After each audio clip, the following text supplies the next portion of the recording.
സംസ്ഥാനത്ത് വടക്കൻ ജില്ലകളിൽ കനത്ത മഴ തുടരുകയാണ്.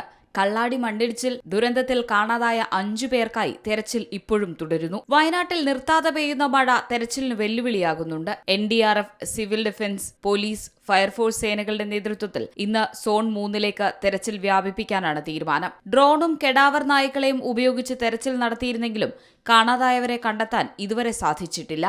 മഴയും പ്രതികൂല കാലാവസ്ഥയുമാണ് 3-ാം ദിവസവും രക്ഷാപ്രവർത്തനത്തിന് വെല്ലുവിളിയാകുന്നത്. മഴയിൽ കുത്തിയൊലിച്ചെത്തുന്ന വെള്ളത്തോടൊപ്പം മണ്ണുകൂടി ഒലിച്ചിറങ്ങുന്നത് തെരച്ചിലിന് തിരിച്ചടിയാവുകയാണ്. മണ്ണ് കുറച്ചധികം നീക്കം ചെയ്താലും വീണ്ടും അടിഞ്ഞുകൂടുന്നതും പ്രതിസന്ധിയാണ്. തുരങ്കപാത നിർമ്മാണം നടത്തുന്ന കരാർ കമ്പനി ദിലീപ് ബിൽഡ്കോണിന്റെ 5 ഇതര സംസ്ഥാന തൊഴിലാളികളെയാണ് കാണാതായത്. ശാസ്ത്രീയ പരിശോധന ഉൾപ്പെടെ വേണ്ടിവരുമെന്നാണ് കഴിഞ്ഞ ദിവസം ചേർന്ന അവലോകന യോഗത്തിന്റെ തീരുമാനം. അതേസമയം ദുരന്തത്തിൽ അന്വേഷണം നടത്താൻ വിദഗ്ധ സമിതിയെ നിയോഗിക്കാൻ തീരുമാനമായിട്ടുണ്ട്. തുരങ്ക നിർമ്മാണത്തിന് പാരിസ്ഥിതിക അനുമതി ലഭിച്ചതെങ്ങനെയെന്നും തുരങ്കപാത നിർമ്മാണത്തിനായി കേന്ദ്ര സർക്കാർ നൽകിയ പാരിസ്ഥിതിക അനുമതിയിലെ കർശന വ്യവസ്ഥകൾ കമ്പനി പാലിച്ചിട്ടുണ്ടോ എന്നും പരിശോധിക്കാൻ സംസ്ഥാന സർക്കാർ ഇരട്ട അന്വേഷണമാണ് പ്രഖ്യാപിച്ചിട്ടുള്ളത്.